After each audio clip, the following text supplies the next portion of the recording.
Philadelphia 76ers, eh bien, c'est la belle histoire de ce début de saison, puisqu'ils ont le meilleur bilan de toute la NBA. Ils sont passés devant les Denver Nuggets hier soir, et ça se passe très très bien. Le duo Joel Embiid, Tyrese Maxey, le départ très bien digéré de James Harden, Nico Batum qui a rejoint cette équipe, un enchaînement de victoires pour les Sixers. Et Erwan, on va commencer par toi, on va rester d'abord global. C'est une équipe qui nous fait kiffer, j'ai envie de commencer par ça. Ouais, c'est une équipe qui nous fait kiffer et eux, ils se font kiffer aussi parce que quand on les voit jouer, on voit beaucoup de plaisir chez ces mecs-là. Alors de là à faire un parallèle avec James Harden, bah oui, il faut le faire, hein, effectivement. Mais c'est une équipe en tout cas qui, même dans son style de jeu, avec l'arrivée de Nick Nurse, et j'ai envie de commencer par là parce que pour construire une équipe, quand on reprend une équipe, quand on veut repenser quelque chose qui ne marchait pas, il faut commencer par la vision. La vision, c'est un coach qui l'amène. Et je trouve que Nick Nurse, là-dessus, il est plutôt, c'est très intéressant ce qu'il fait. Pourtant, dans cet effectif, il n'y a pas de vrai meneur de jeu. Et pourtant, ils arrivent à avoir un vrai collectif, à se passer la balle. Et puis après, ils sont portés par un joueur qui surdomine la ligue, le MVP en titre, Joel Embiid, que je trouve magnifique. On va évidemment revenir en détail là-dessus. Il y a un petit Tyrese Maxey qui avait pris une place de numéro 3, un petit peu opportuniste avec son talent, qui se retrouve comme un vrai numéro 2. On l'avait dit il y a quelques semaines, on sentait qu'il avait les épaules pour être numéro 2. Maintenant, on ne le sent plus, on l'a vu.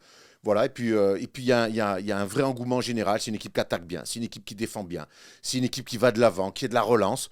Voilà, c'est une équipe pour l'instant qui est très bien, qui est au-delà des espérances que je pouvais avoir en début d'année, parce que je trouve que d'un outsider plus, j'en fais aujourd'hui, par le basket proposé et avec un Joel Embiid intenable, un vrai favori au titre.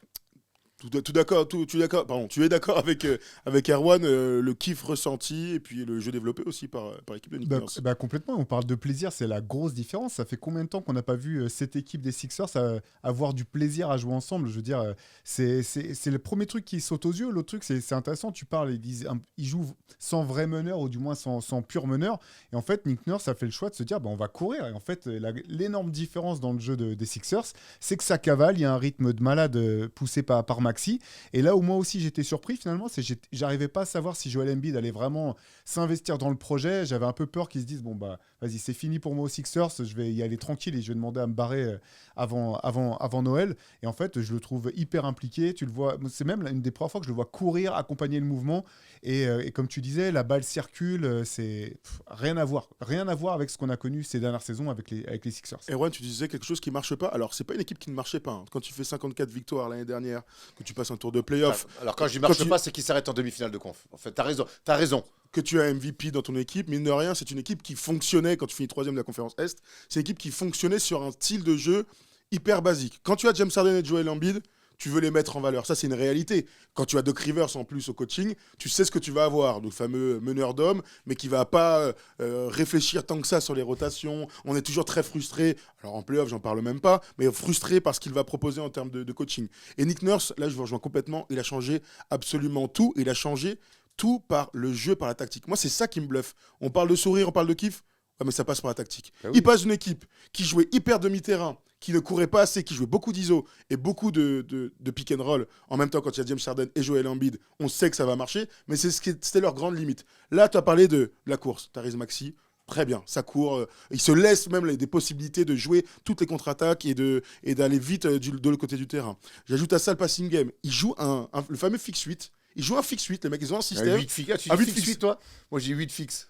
Après, tu peux faire ça marche les deux marches. En tout cas, alors pour ceux qui ne connaissent pas, mais c'est un système où on va se faire des passes un peu en périphérie. Ça permet de jouer d'un contrat en mouvement. C'est du drive and kick. Et ça fait un 8. Pas vraiment kick parce que tu es au-dessus. Quoi. Kick, alors tu kick pas, tu remets un drive. Ouais, c'est vraiment c'est pour ça le 8. C'est vraiment du handball. Hein.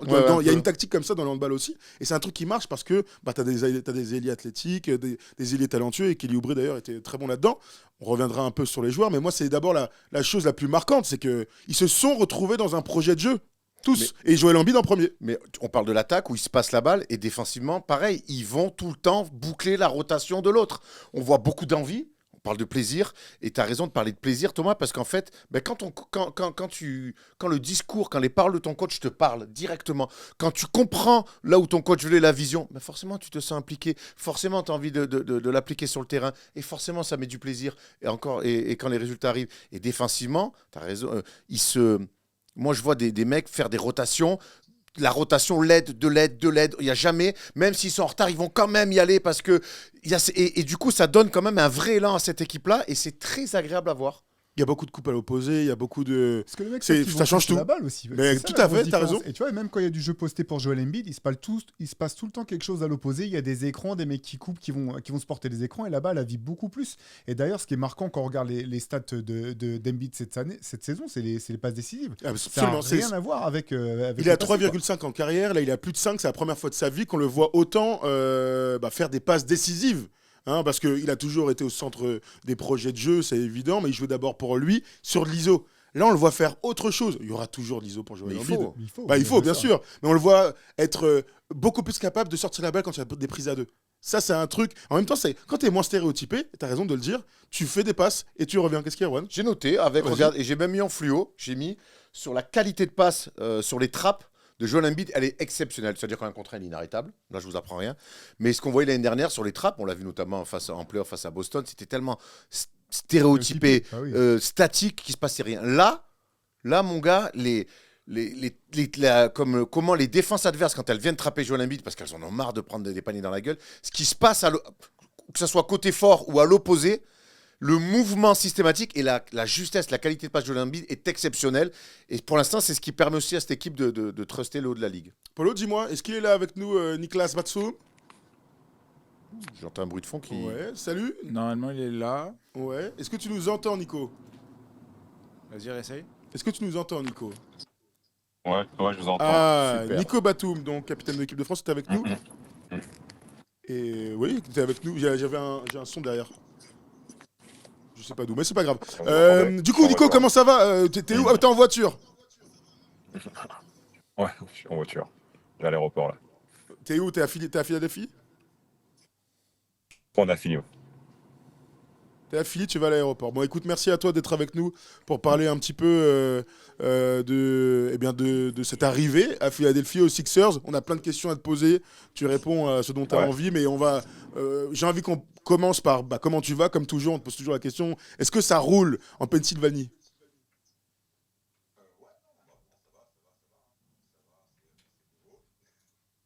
Mais ouais, ça va très bien.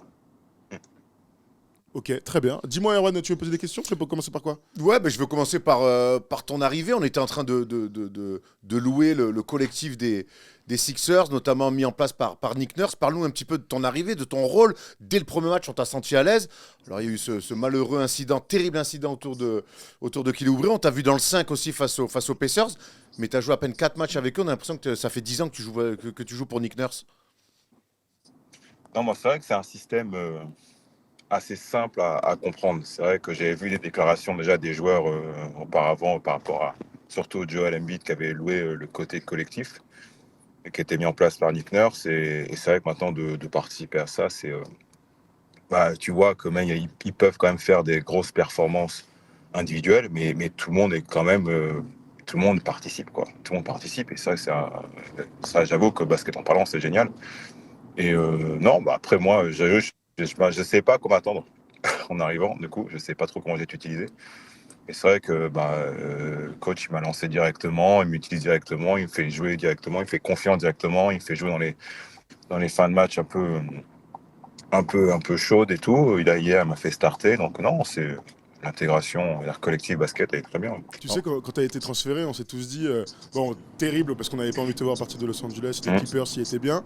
Mais notre première réaction, c'était de se dire, attends, tu aurais pu être transféré dans des équipes qui ne jouent rien, etc. Tu arrives à Philadelphie avec un projet qui doit leur permettre de faire une finale NBA avec le MVP en titre. Est-ce que toi, tu l'as vécu comme ça aussi, de dire, c'est une nouvelle opportunité d'aller chasser une bague ? Au début pas trop parce que voilà, j'étais un peu surpris quand même. Je m'y attendais pas du tout et je l'ai appris moi en me réveillant alors que tout le monde l'a su. Moi ça s'est fait à 11h Los Angeles. Moi je l'ai su, c'est Rolly qui me l'a appris à 6h30 du matin quand je me suis réveillé. Donc quand on s'est réveillé, c'était une grosse surprise, un gros choc. Mais c'est le dur loi des côtés business de la NBA. Donc, c'est pas évident à gérer, mais bon, voilà, quoi, de toute façon, c'est un autre rôle, c'est notre équipe, et c'est sûr que je tombe pas dans une équipe non plus qui joue pas pour rien. Mais voilà, comme ça au moins, c'est comme ça qu'on gagne des matchs. C'est vrai que ça, on gagne. Ça On ça gagne des aide à matchs, donc digérer, ça, quoi. c'est bien. Ouais. Une question, Théo. Ouais, salut Nico, c'est Théo de Rivers. Ouais. Dis-moi une question que je me pose toujours, parce que nous, de l'extérieur, on se dit, bon, bah, un joueur est transféré, mais concrètement, en fait, comment ça se passe? T'as combien de temps pour aller te rendre dans ta nouvelle équipe? Je sais que tu dois passer un examen médical, etc. D'un point de vue extrêmement concret de logistique, comment ça se passe, toi? Entre le moment où tu apprends que tu as été tradé et le moment où tu arrives sur le parquet, il se passe quoi? Moi, j'ai été trade, donc ça s'est fait le lundi soir. Donc moi, je suis le mardi matin à 6h du matin, 6h30, 7h. Et à 16h, je suis dans l'avion. Ah, c'est direct. Ouais. À 16h, j'étais dans l'avion à 16h. Et ce qu'il fallait que les Harden et PJ Tucker étaient arrivés très très vite, eux. Je crois qu'ils ont atterri avant même que moi je décolle. Ils sont arrivés à Los Angeles avant moi que je décolle pour Philly. Mais le truc, c'est faut faire ça vite parce qu'il faut la visite médicale. Et c'est ce qui conclut en fait le deal. Donc, c'est parce que tout le monde passe les visites médicales. Donc, c'est pour ça qu'ils ont mis du temps à jouer aussi. Parce qu'il fallait que nous, qu'on fasse aussi nos visites médicales de l'autre côté. Et après, quand ça c'était réglé, après, c'est quand les visites médicales sont faites, tu peux jouer directement, je crois. Je crois que PJ Tucker va jouer le PJ lendemain. Tucker, il a joué direct, ouais. 24 heures, il a Ouais, joué. il a joué direct. Ouais, ouais. Ouais. Nico, j'aimerais revenir sur. Toi, t'es arrivé, on l'a vu un petit peu plus tard que Robert Covington notamment. Il y a eu cette rumeur, ce tweet de ce journaliste qui annonçait que tu n'avais pas envie d'être à Philly et que tu pensais sérieusement à une retraite. On sait que tu nous as même laissé la dernière fois entendre quand tu as vu que c'était potentiellement ta dernière année NBA. Tu peux revenir un petit peu sur parce que quand on te voit jouer, on n'a pas l'impression que tu as envie d'arrêter de jouer. Non, mais ce tweet-là, elle a créé pas mal de trucs, alors que c'était marqué par rapport à des sources qu'elle connaissait, je sais pas quoi. Elle avait mis 3, je crois qu'elle a mis 3 points sur son tweet, elle avait littéralement 0 sur 3.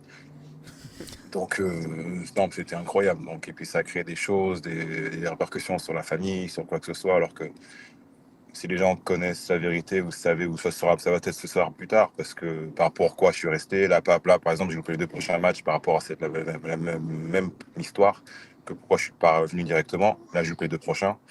Donc, non, il y a des trucs familiales qu'on doit gérer avant, qui étaient prévus avant le trade. Donc, ça n'a rien à voir avec les Sixers. C'était prévu avant le trade, donc bien avant. Donc, c'est des trucs que je dois faire, et les Sixers sont compréhensifs de ce côté-là, ils me laissent faire. Donc voilà, c'est des choses maintenant pas rigolotes, mais que je dois gérer avant le basket, quoi. Écoute, parlons de basket alors, Nico. Donc, tu nous dis que tu vas rater les matchs contre les Pacers et les Celtics. Bon, ok, très bien. Mais parlons plutôt de Nick Nurse, parce qu'on a commencé par ça en parlant des Sixers. On disait qu'on avait été qu'on est conquis par ce qu'il a mis en place dans cette équipe.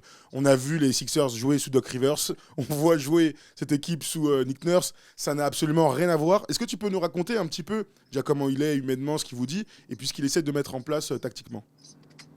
Voilà, c'est vraiment le collectif avant tout, hein. Et même à la fin, mais on sait très bien que le collectif, il finira avec Joel et Maxi. Donc, parce que tu regardes hier, ils mettent 87 points, hein, à deux, hein. Mais c'est pas du two-main game pendant 48 minutes.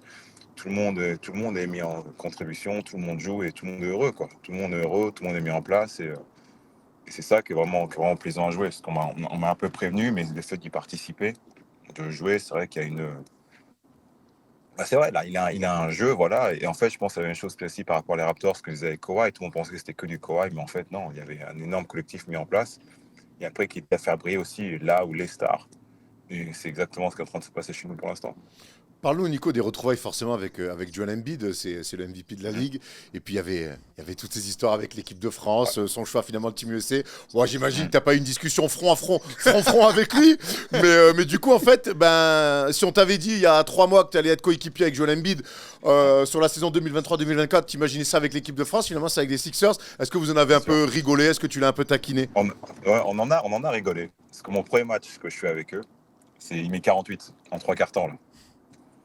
Et on est assis côte à côte dans le vestiaire. Ils m'ont mis à côté de lui. Donc, je rentre dans le vestiaire, je m'assois, je regarde, je dis, t'es chiant quand même, hein. T'es lourd avec moi. T'es quand même chiant. J'aurais pris ça, hein. Non, il est fort, hein. Et qu'est-ce qu'il t'a dit quand tu lui as dit ça? Il a explosé de rire, il a rigolé. Après, on a rigolé entre nous. Voilà, c'est passé, il a pris sa décision. Et je n'en veux pas, mais voilà, quoi. De maintenant de jouer avec lui, tu te rends compte vraiment, le gars, il est vraiment. Enfin, tu te rends compte encore plus le niveau du gars, quand même. Il est vraiment très fort. Vraiment. Ouais, et pour revenir sur Nick Nurse, je me demandais, tu vois, pareil, quand tu passes d'une équipe à l'autre, est-ce que c'est compliqué, par exemple, je vais prendre sur le plan défensif, est-ce qu'il y a des choses qui sont vraiment très différentes de ce que vous faisiez avec les Clippers en termes de, tu vois, de schéma et de schemes? Est-ce que c'est compliqué de s'adapter à une nouvelle culture? Ouais. Franchement, pour être honnête, hein, c'est genre 75% l'opposé de ce que je faisais pendant 3 ans avec les Clippers. Ah ouais, non, mais des fois, donc toi, ils sont un peu cool avec moi. Des fois, je fais des trucs, mais en fait, il faut pas le faire, il faut faire autre chose. Tu vois, je me perds un peu 2-3 fois. Bon, là, ça va un peu mieux. Mais Hier, tu as commencé en ça veut strict dire que- sur Liberton. Hein. Hier, tu as commencé en strict sur Ouais. Liberton dans des rôles Mm. où on t'avait connu à l'époque, mais ça fait longtemps qu'on t'avait pas vu te mettre en strict comme ça, des pelés sur Liberton. Sur les petits, ouais. Bah, ouais, je faisais ça un peu quand même avec les Clippers. Mais là, ça, j'ai dû commencer directement là-dessus. J'ai bien tenu en première mi-temps, mais le rythme que met les Pacers, c'est incroyable. J'ai jamais connu ça. Ils portent bien leur nom, du coup. Oh là là, grave, grave, c'est clair. Et tout une pace dans le match, c'est incroyable. Mais non, mais on a. Non, j'essaie, ouais. Tu sais, moi, je suis pas compliqué comme joueur. Je m'adapte à tout. Hein. C'est pour ça aussi que j'ai réussi à avoir une longue carrière, c'est que bah, j'essaie voilà, de m'adapter, de faire en sorte que. Et, de m'adapter à n'importe quel système. Et je suis assez. C'est aussi pour ça que j'essaie de tenir 1000 matchs aussi, quoi. C'est que j'ai. On a beau me critiquer ou me dire plein de choses tout au long de ma carrière, j'y arrive quand même aujourd'hui à 34, bientôt 35, à avoir la confiance d'une des meilleures équipes de l'NBA. Donc, je suis assez content pour ça. Mais écoute, on voulait te féliciter encore une fois, 1000 matchs en carrière. T'es le troisième Français après Babac et Tony Tu sais Parker. que j'ai vu passer une stat, c'est Ouais. que 54. 154 joueurs dans Dans l'histoire l'histoire. qui ont 1000 matchs ou plus de NBA. Il y a que, ouais, ça fait sur mon pourcentage, il n'y a que 3% de l'histoire des joueurs qui ont fait ça. Seulement 3%. Tu veux dans Le joueur l'histoire qui de la a fait un NBA. match. Tu veux dans l'histoire de la Pas NBA, beaucoup, tout simplement. C'est pas beaucoup, 3%. Ah quoi. non, c'est pas beaucoup, clair. non. Non, je te rassure. Ça fait pas Ouais. beaucoup. Il y a que Incroyable. Bon, 3% de joueurs qui ont fait 1000 matchs. ouais, elle est fantastique la stat. Tu peux nous parler un peu de Tyrese Maxey parce que bon, là il a été joueur de la semaine pour la première semaine de NBA. Hier, il met 50. Il a l'air d'être. Franchement, je sais même pas. Il y a pas de superlatif. diffuse. Tant il est fort. Qu'est-ce qu'il Il est dit fort. Il est fort individuellement, et Qu'est-ce qu'il qu'est-ce est qu'il fort. diffuse, qu'est-ce qu'il est. Oh, on a envie de jouer avec lui, on a envie de manger avec lui, on a envie de. On a envie de manger On a avec envie lui. d'être son Aussi. roommate. Il a toujours la banane. Ce mec-là, Ah, il ouais, est, ouais. il est. Oh là là, Il fait kiffer. Comme on dirait au théâtre, il est solaire. Il est solaire. Est-ce qu'il est solaire, même pour Non, toi, mais il est comme ça. coéquipier? Moi, ah non, moi, c'est une grande découverte, quoi. Je connaissais un peu quand même, un peu comme tout le monde. Mais, et puis, voilà, on savait qu'il allait être un peu lâché avec le trade qu'il y a eu. Voilà, il y avait le ballon plus le ballon entre les mains. Mais pas à ce moment-là, quoi. Mais pas à ce moment-là, quoi. Il est vraiment, voilà, il est libéré. Le duo qu'il a avec Joe, ça se passe très bien. Enfin, il n'y a pas d'ego entre les deux. Puis on lui fait confiance, quoi. Puis il est en train de, voilà, c'est vous deux, les gars. Vous deux, et puis nous, on va faire en sorte que votre vie soit la plus facile possible. Et menez-nous, enfin, gagner les matchs, quoi. Et donc, non, mais il est extraordinaire, quoi. Hier, 50, je crois que là, c'est les 10 premiers matchs, je crois qu'il a que 8 balles perdues en tout je crois qu'il a quasiment 50 passes décisives. Je crois que c'est un des premiers de l'histoire qui fait plus de 40 passes d'ess avant d'avoir 10 balles perdues. Donc c'est pas mal pour un, entre guillemets, encore un peu jeune meneur, quoi, qui est première fois titulaire ou vraiment la responsabilité d'avoir une grosse Et équipe. qui n'est pas un vrai meneur Moi, pour moi, naturel, c'est en un plus. vrai meneur. Hein. Tout à l'heure, vous avez tu dit ça. trouves Pour moi, c'est un Voilà. meneur. Hein. Ouais. Quand il est rookie, il est drafté en tant que meneur. Et là, il a joué beaucoup d'eux, beaucoup combos, mais c'est un meneur de Ouais. jeu. D'ailleurs, là, aujourd'hui, il joue meneur. Il n'y a pas trop de débat là-dessus. Ah non, non, parce qu'il n'y a pas de vrai meneur, justement. Mais Alors parce qu'il après, est meneur. Il a joué deux comme. Pour moi, c'est un Parce vrai. que c'est un scoreur. Pour moi, à l'heure d'aujourd'hui, c'est Ouais. c'est Non, mais à un compte, Kentucky, c'est il est formé ouais, meneur. ouais, mais bon, Sa première année, il est meneur en tout cas, backup. en NBA, cette année, c'est la première fois qu'il joue vraiment numéro 1. Donc, Bah, pas Et, si rookie. Il est meneur backup, mais il est meneur. ouais, bon, écoute, en tout cas, bref, moi, je trouve que ça reste un meneur scoreur et que je le vois, d'ailleurs, sur pick and roll, je le trouve excellent aussi. Hein. Donc peut-être qu'il fait. Tous les forts joueurs sont scoreurs, oublie jamais ça. C'est vrai, il va me faire mentir, mais c'est vrai que LeBron, c'est un pass first. Nico, moi, j'avais un ressenti. C'est un peu une question bâtarde, mais bon, on se connaît, hein, tu n'es pas obligé d'y répondre. Moi, j'ai la sensation que tu as commencé la saison dans une équipe qui était censée jouer le titre, qui finalement ne la jouera pas, et que tu atterris dans une équipe qui peut jouer le titre. Ah, c'est encore tôt. Ça fait 10 matchs, doucement. On parle de qui là? Des En Clippers ou novembre. des Sixers? Des deux. Ah, ouais, Au mois de novembre, les gars. Il y a quand même une équipe qui joue mieux au basket que l'autre. hein. Ouais, mais on est au mois de novembre, ça fait 10 matchs, il y en a 70 et quelques, il reste 5 mois, doucement. La vérité de novembre n'est pas celle de juin. Ouais. Ça, on peut l'entendre, Ouais, mais c'est quand même assez Ouais. rare que les équipes qui perdent 5 matchs d'affilée aillent en finale NBA ensuite. Tu vois, c'est aussi comme ça qu'on peut le dire, surtout quand elle est Regarde, aussi mal les montée. Lakers, l'année dernière, ils étaient à 0, je sais pas combien % de faire les playoffs, ils ont fini en finale de conférence. Tout à Donc, fait. il y a un an, quand au mois de novembre, décembre, tout le monde les détruisait, quoi. Avec un Donc, trade au milieu, donc peut-être qu'on pourra avoir un trade aux Clippers, Ouais, si c'est c'est ça que saison. tu imagines. C'est une longue, Ben, est-ce que toi- alors, une mais- longue saison. mais Oui, pour, aller- oui, pour- non, mais ça, pour- c'est pour- clair. pour retomber sur le prisme Sixers, parce qu'on ira après plus tard sur les débuts. Yeah, you gotta make Des sure it's Clippers. okay. Yeah, we make sure it's okay. Yeah, no worries, bro. Hell no. Tu arrives à la fin, Nico? Tu vas arriver à l'aéroport là? Yeah, Ouais, you j'y go. arrivé, là. All you gotta Ok, do bon. is Juste go. une dernière question, Allez, dernière c'est question, est-ce que vas-y. dans le vestiaire, dans l'attitude même des leaders, que ce soit Maxi, Nick Nurse et surtout Joel Embiid, est-ce que tu sens que c'est des mecs qui se voient là en finale? Au début, on parlait surtout de Boston, de Milwaukee.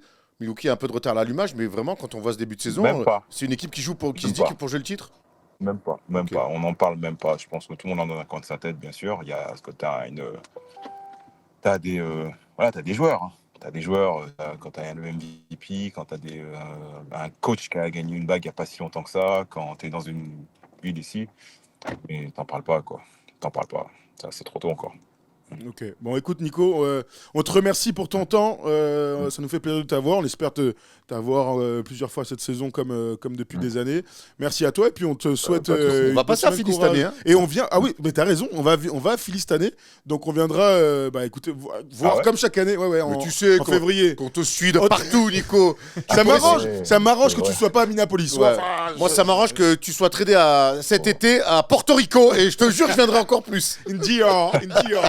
Il me dit en République dominicaine, la famille. Je te donnerai mes adresses là pour le coup. Merci, Nico. Bon courage. Salut, à Nico. toi. Ça va, les gars. Ciao. Salut, Ciao, merci. ciao. Bon, le feu, hein, s'il vous plaît, dans le chat pour Nico qui régale, qui prend un peu de son temps pour répondre à nos questions sur ces Sixers et sur eh bien, les bonnes choses qu'ils sont en train de faire. On recentre un peu sur le jeu, etc. On y retourne. On a parlé de Tyrese Maxey, je vais quand même vous donner son évolution au point entre l'année dernière et cette année. L'année dernière, il était à 20 points, 3 passes, 3 rebonds, parce qu'il jouait vraiment 2 pour le coup. Et cette année, il a 28,6 points, après les 50 points d'hier. Il est à 5,4 rebonds, et à 7,2 passes, et il est bien aussi sur les pertes de balles, comme le disait Nico. Et à 3 points, il a 43% sur 8 tentatives. Il est, sur ce début de saison, exceptionnel. Je vais rajouter une petite stat, c'est que Joel Embiid et Tyrese Maxey font partie du top 6 des joueurs qui sont à plus de 25 points, plus de 5 rebonds et plus de 5 passes. Donc tu en as 2 dans la même équipe. Ouais. Et tu sais, je viens de voir, pour continuer dans ton truc, je viens de voir un classement des meilleurs joueurs, tu sais, avec un index, etc. Joel Embiid est le 2e meilleur joueur de le début de saison après Jokic, hein, et Maxey est 6e meilleur joueur. Ça montre la progression. Parle-moi un petit peu de Tyrese Maxey, de son évolution, parce que tu vois, on parlait de meneur, combo, machin. Moi, je rappelle qu'il est formé meneur. C'est juste la première fois qu'on lui donne les clés du camion sur le D'accord, poste. donc hein. en fait, pour traduire ce que dit Thomas, est-ce que Tyrese Maxey est plus proche d'André Miller ou de... Ça y est, ça sort. Ouais, ouais. Faire les deux. Oh, il m'a piqué. Je peux te dire que je connais aucun mec en NBA actuellement qui est proche d'André Miller. hein. Il m'a piqué, je me défends comme je peux, voilà. Même dans le championnat de France, il n'y a pas d'André Miller, gros. Il y C'est a- fini. moi, je vois surtout aussi beaucoup dit Anthony Melton aussi. Ils jouent tous les deux. Ah voilà, bah, donc, bah oui, mais donc, qui est un 1-2, voilà. bien sûr. Alors dis-nous tout.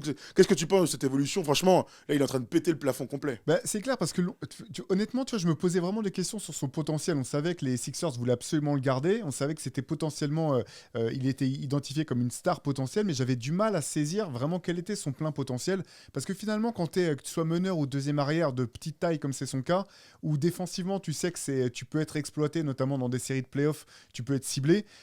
Il faut vraiment que tu sois un attaquant d'élite pour pouvoir être considéré comme une star. Et je savais pas, tu vois, si s'il arriverait à mettre le curseur à ce niveau-là. Et ce début de saison, en fait, il prouve que si, tout simplement, quoi. Et je pense que là, il montre qu'il peut être sans problème, du moins, encore une fois, hein, Nico a raison, c'est le début de saison, il faut attendre un petit peu sur la durée. Mais de ce qu'il montre, tu dis qu'il peut être le 2e meilleur joueur d'une équipe qui vise très haut, quoi. Honnêtement, il a facilité le trade de James Harden pour moi. hein. En fait, de voir l'éclosion, on savait que c'était un bon joueur, mais là, l'explosion de Maxey, en fait. il attendait que ça. Il avait besoin Ouais, de ça, mais, en fait. mais je pense que quoi qu'il arrive, cette année, il aurait été Certes, très très bon. Mais Bon. certes, mais avec James Harden en meneur, quand même, Oui, c'est sûr. il avait besoin Il était déjà à 20 points par match l'année certes, dernière. mais il avait besoin de place. Mais allons plus loin que les stats. Moi, quand je le vois aujourd'hui, je le vois beaucoup plus sur pick and roll que ce que je le voyais la saison d'après. Et je le vois très juste sur pick and roll, sur des pocket passes, sur des passes à l'opposé. C'est des choses qu'on le voyait faire, mais assez peu finalement l'année dernière, quand Harden était sur le banc ou quand Harden n'avait pas envie de jouer, ce qui peut arriver assez régulièrement. Je trouve en tout cas que je le trouve beaucoup plus influent. Alors évidemment, ça se traduit par des stats, mais ça se se traduit aussi par de l'allant, on le voit beaucoup plus. Balle en main, il pète plus, il saute plus aux yeux. Il a plus la balle. Certes, donc voilà. Donc je pense qu'il avait besoin de temps, il avait aussi besoin d'espace. Et quelque part, je te rejoins complètement sur le fait que les Sixers, ils se sont dit bon, vas-y, Harden, de toute façon, même on va le trader parce que l'autre, on a surtout derrière un numéro 2 naturel qui va arriver. Moi, alors sans faire la comparaison sur l'avenir et tout, mais ça me fait vraiment penser à la situation de Kobe aux Lakers au début, c'est-à-dire que tu sais que tu as une pépite.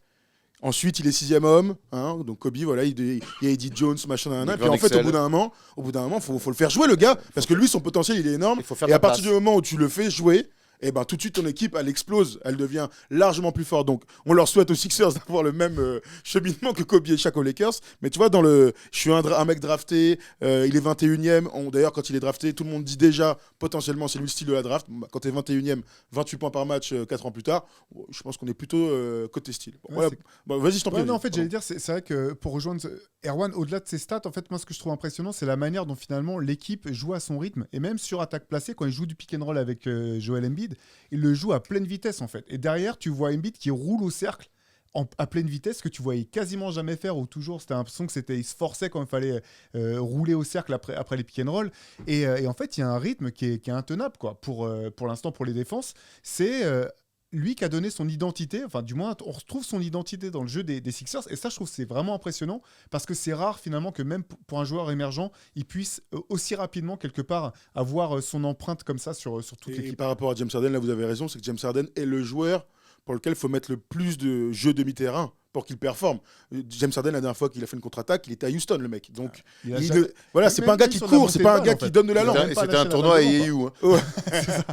Moi, j'aime beaucoup l'idée des pick and roll, du rythme qu'il amène, et même et il emmène Joel Embiid dans ce rythme. Tout à fait. Je trouve Joel Embiid beaucoup moins nonchalant, beaucoup moins, tu sais, comme l'année dernière, je leur ai mis une trempe en playoff, mérité. où il était là, il est plus comme ça. Et je trouve que ça, c'est l'effet, Maxi. Tu as complètement raison, Théo, là-dessus, c'est qu'il il amène un rythme à toute son équipe, et surtout, il amène aussi un rythme au MVP en titre qu'est Joel Embiid. Je le trouve beaucoup plus enjambé, beaucoup plus rapide dans ses prises de décision. Exactement, t'as raison.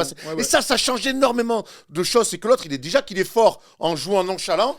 si en plus maintenant il joue en rythme, il va devenir impinable. Et ça, c'est une vraie grande évolution pour les Sixers, et c'est dû à Tyrese Maxey. Bravo Tyrese Maxey. Pour finir sur ce duo, ce que j'aime, c'est qu'il y a de l'allant, l'identité, la course, t'as raison Maxi et tout, sur les fins de match. Moi, c'est un duo qui me fait penser à un autre duo qui est champion l'année dernière, Jamal Murray et Jokic, pick and roll. Ah, vous défendez pas sur moi, je shoot, je joue pour moi. Ah, vous défendez bien sur moi, petite pocket pass. Et alors là, Joel Embiid, c'est soit Thomas, soit faute. Et en général, c'est indéfendable dans les fins de match, quand le rythme se ralentit. Bon, de toute façon, tout ça est à confirmer. Tobias Harris, on n'en a pas parlé. Attends, regarde la suite. Tobias. Mais vous savez qui est le plus grand bénéficiaire du départ de James Harden et de Nick Nurse? C'est Tobias Harris. Voilà ses stats, déjà, avant de parler de son style de jeu. L'année dernière, il était à 14,7 points, à 50%. Cette année, il est à 19,7 points, à 56%. Et Tobias Harris, moi, je le critique depuis toujours, parce que les mecs mid, bons, mais qui n'arrivent jamais à faire le truc en plus, ça me rend un petit peu fou. Mais Tobias Harris, cette année, lui aussi, il se retrouve complètement dans l'identité de Tyrese Maxey et de Nick Nurse. C'est-à-dire que la course... On avait oublié que Tobias Harris est un bon joueur de transition. L'open court, c'est un athlète, il est bon sur la finition, ça change tout. Il y a ça, plus il y a un jeu en mouvement, des coupes dans le dos, et lui, il est très intelligent là-dedans. Donc, il est le premier bénéficiaire de l'émergence de Maxey, mais surtout de ce jeu qui demande du mouvement des joueurs à l'opposé. Et ce jeu de chaise musicale, Harden s'en va, ça fait de la place pour Maxey, et ça refait de la place aussi en option numéro 3 pour Tobias Harris. Voilà, donc en fait, tu as raison, il est aussi bénéficiaire de tout ça. Alors, il fera toujours du Tobias Harris. Mais il est à 20 points, en troisième option, ça me va. Oui, il va jamais forcer son destin, mais en tout cas, si on lui donne des ballons, il fait OK, mais je suis capable, parce qu'on sait que c'est un joueur de talent. Ouais, clairement. Et notamment sur jeu rapide, et je suis totalement d'accord avec toi, parce qu'en fait, comme ils remettent la balle tout de suite en jeu, et il est cette espèce de profil de tweener où c'est un 2-3 mais qui est vraiment costaud, qui est vraiment grand, et en même temps il est hyper rapide, ce qui fait qu'il pose tout un tas de problèmes de match-up sur jeu rapide, où les mecs peuvent pas vraiment le stopper, ou s'il se retrouve sur un petit, il va jouer le jeu posté direct, et il a un excellent jeu posté pour son poste. Et effectivement, je trouve que c'est un petit peu au bout du compte, Tobias Harris, vite fait, je trouve qu'il a souvent été critiqué sur les dernières saisons. C'était vraiment jamais le problème de l'équipe, quoi. Tu sais, Non, mais il est pas assez fort et pas assez mauvais pour être le problème, sauf qu'il est dans l'équipe et qu'il prenait. Donc maintenant, son contrat, c'est 37 millions. Bon, c'est rien aujourd'hui, mais il avait signé un énorme contrat C'est et ça. il l'avait choisi plutôt que Jimmy Butler. Mine de rien, c'est des choses que Mais tu. ça, c'est pas de tu son fait, regardes, en tu- fait, tu vois, Ah c'est ouais. c'est du fait Ah de ouais, mais- l'équipe. Lui, il Ouais, regarde, prend Sambo, la oui, c'est thune. pareil, hein, c'est pas de sa faute, hein, mais Ouais. on dira toujours que, tu vois, il y a toujours ce truc-là. C'est Ça fait vrai. partie de la narrative. Bon, en tout cas, voilà, sur les Sixers, c'est une équipe en tout cas qui nous fait kiffer. Même Paul Reed lui donne des bonnes minutes, alors que bon, c'est Paul Reed. On n'a pas encore vu Marcus Morris jouer, il est blessé et pas prêt à jouer cette saison, à voir ce qui se passe. Mais le trade, en tout cas, leur a fait du bien à voir, parce que on l'avait beaucoup dit au moment du transfert. On se disait, cette équipe n'est pas suffisante pour aller jouer le titre. Je vous pose la question, après tout ce qui vient de se passer, est-ce que le roster actuel peut permettre cette année d'être champion à Philadelphie?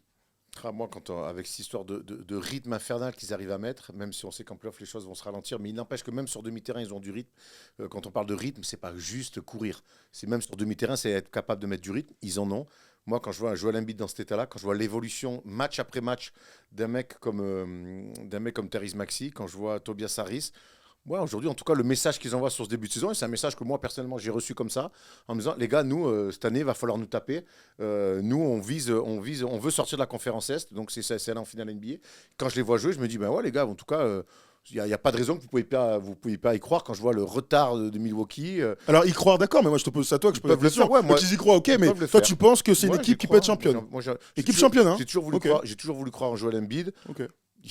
Ils peuvent être champions parmi c'est pas mes grands favoris évidemment, mais pour moi j'ai envie de les mettre dans le chapeau des numéros 1. Donc, tu mets toi aussi, tu les mets vraiment chapeau 1, Bucks, Celtics et Sixers? Moi, je pense qu'il manque quand même un joueur pour vraiment jouer le titre, notamment à la création, quoi. Un joueur qui puisse être soit au relais de Tyrese Maxey, soit que tu puisses aligner vraiment sur les fins de match et avoir un petit peu plus de diversité à la création.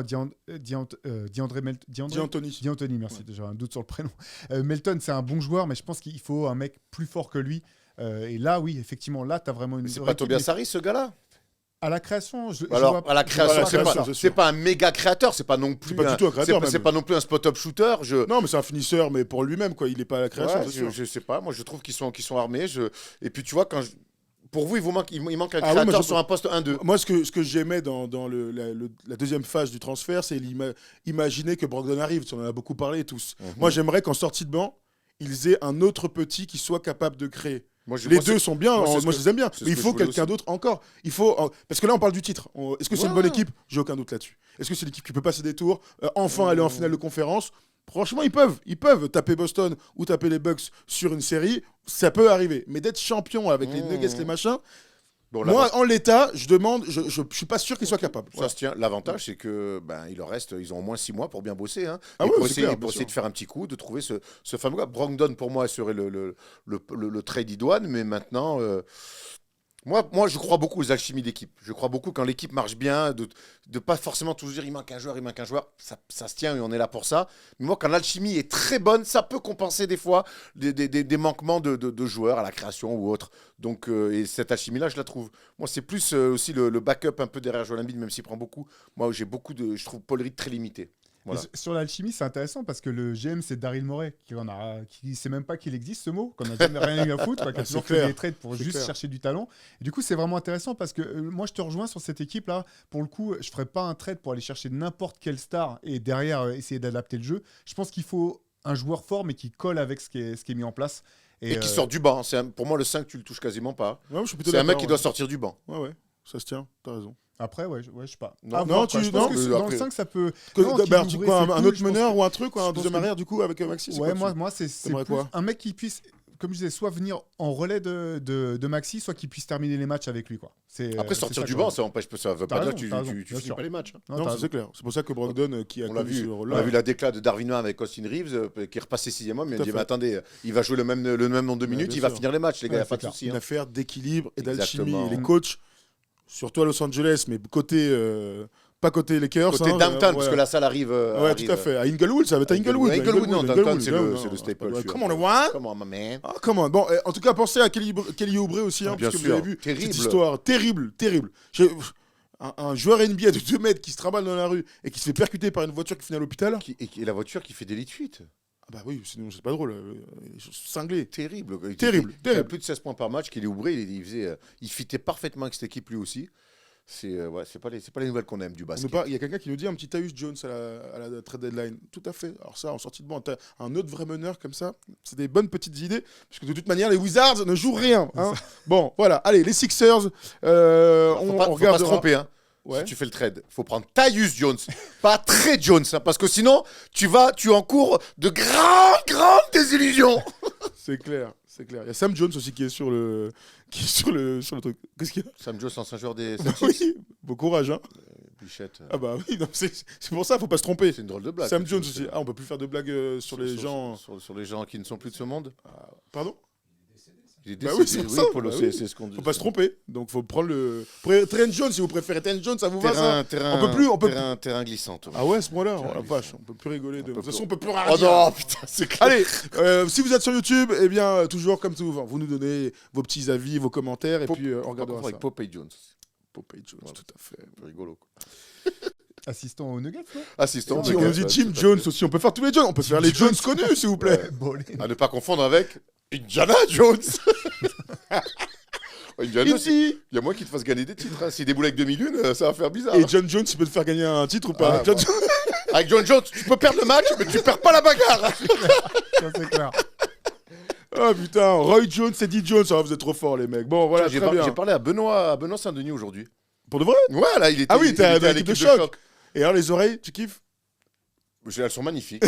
Moi, en tout cas, je n'ai aucun Il problème. me régale. Il est sympa, La il est sympa. hype est totale. Un main event à Paris en mars Il est avec chaud, il attend que ça. BSD, régalade. Il attend que ça. Quelle violence, quel sport incroyable. Bon allez, on s'arrête là-dessus et puis on va enchaîner. Hein, si tu nous regardes sur YouTube, eh ben, il y aura plein d'autres vidéos. Et puis merci encore une fois à Nico Batum d'être passé nous voir.